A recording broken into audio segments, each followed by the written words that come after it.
जैसे अभी ये है कि आप जानना चाह रहे हैं कि क्यों है, मैंने ये बताया कल एक झगड़ा हुआ था, ये आपकी जानकारी में है, जिसमें उसी प्रकरण में ये जांच में लाया गया। बयान में इसमें आई वो लड़की जो लाई गई है, आप उसको जांच कर लीजिए, या तो भेज दीजिए जेल या छोड़ दीजिए। एक काम तो ये जांच कर ले तभी कर लीजिए ना, जितने दिन तक करिए। अगर आपको ज्यादा देर लगे तो बताइए, अम्बेडकर एग्जाम जाके। अगर आपको लगे टाइम ज्यादा, हम तो ये कहेंगे इसकी जरूरत नहीं, जरूरत है। मैं 1 मिनट, मैंने आपको खुद फोन करके बताया जब आप थाने पे नहीं आए। हाँ, मैंने खुद फोन करके बताया कि आपको आने की जरूरत नहीं है, मैं आ गया हूँ। जो भी इसमें है, जो जांच करके जो चीज स्पेसिफिक जो आएगी मैं आपको बता दूँ। मैंने आपको कहा कि आप ये कर लीजिए, आपके आने की आवश्यकता नहीं है। जब आपकी मेरी बात नहीं हुई थी, मैंने ही कॉल करके आपसे कहा था। ठीक है। सीतापुर के नवनिर्वाचित सांसद राकेश राठौर अब अपने पुराने अंदाज में फिर दिखने लगे हैं। थाने और चौकी की अन्यायपूर्ण कार्यशैली के खिलाफ अपने खास अंदाज में विरोध दर्ज कराना शगल रहा है। उनका ये अंदाज आज खैराबाद थाने में उस समय देखने को मिला जब वह एक नाबालिग लड़की को थाने लाए जाने के मामले में वहां पहुंचे थे।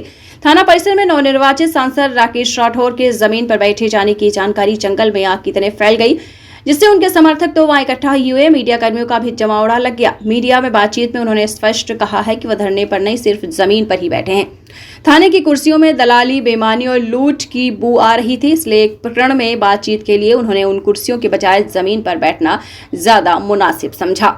मैं थाने बात करने गया था और जमीन पे बैठा था। जमीन पे इसलिए बैठा था, थाने की वो कुर्सियां जिन पे बैठने उस पर बू आ रही थी, दलाली की, लूट की बू आ रही थी। सारे दिन उन थानों पे बैठ के कमीशन खोली होती, लूट होती, डकैती डाली जा रही। तो मैं जमीन पे बैठा था, वो शुद्ध थी, वो कुर्सियां से बू आ रही थी, बेईमानी, लूट।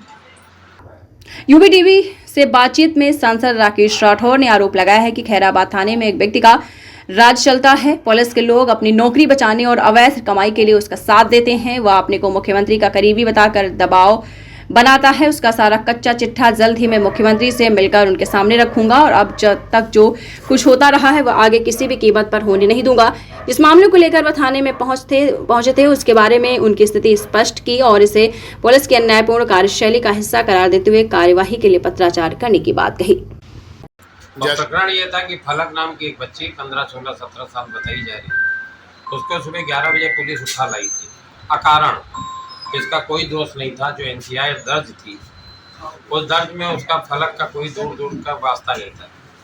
वहाँ एक व्यक्ति है जो थाने के ऊपर जबरदस्त दबाव बनाए है, उस इलाके में भी जबरदस्त दबाव बनाए है, धर्म का लवादा उड़े हुए है और लूट का घर बनाए है। तो उसके आतंक में थाना जीता है, उसकी दलाली में थाना जीता है। तो उसी के इशारे पे ये सब हो रहा था।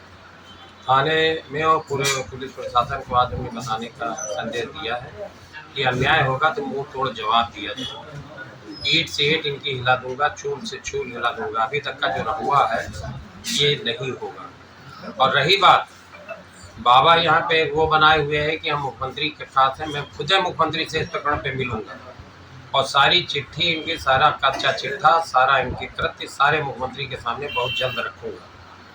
एक सांसद को एक मुख्यमंत्री से मिलने का अधिकार है, प्रोटोकॉल है। इस क्षेत्र की समस्याओं को लेकर मैं बहुत जल्द समय लेकर उनसे भी बात करने का। अधिकारी बेलगाम हो गए, जनप्रतिनिधियों की भी नहीं सुन रहे हैं। आखिर सरकार क्या चाहती है? हार की हताशा में बीजेपी के नेता जिस तरीके से अधिकारियों का मनोबल बढ़ा रहे हैं कि एक सीतापुर के निर्वाचित सांसद जो एक अत्याचार जिस पर हुआ उसकी लड़ाई लड़ रहे हैं, वो नाबालिग लड़की, एफआईआर में नाम तक नहीं, उसको पुलिस उठा लाती है। तो अगर जनप्रतिनिधियों को इस तरीके से निरादर अधिकारी करेंगे सरकार के इशारे पर, तो कैसे लोकतंत्र चलेगा? इस मामले को हम पूरी मजबूती से उठाएंगे। पुलिस के द्वारा जो प्रताड़ना और अत्याचार किया जा रहा है उसे किसी कीमत पर बर्दाश्त नहीं किया जाएगा।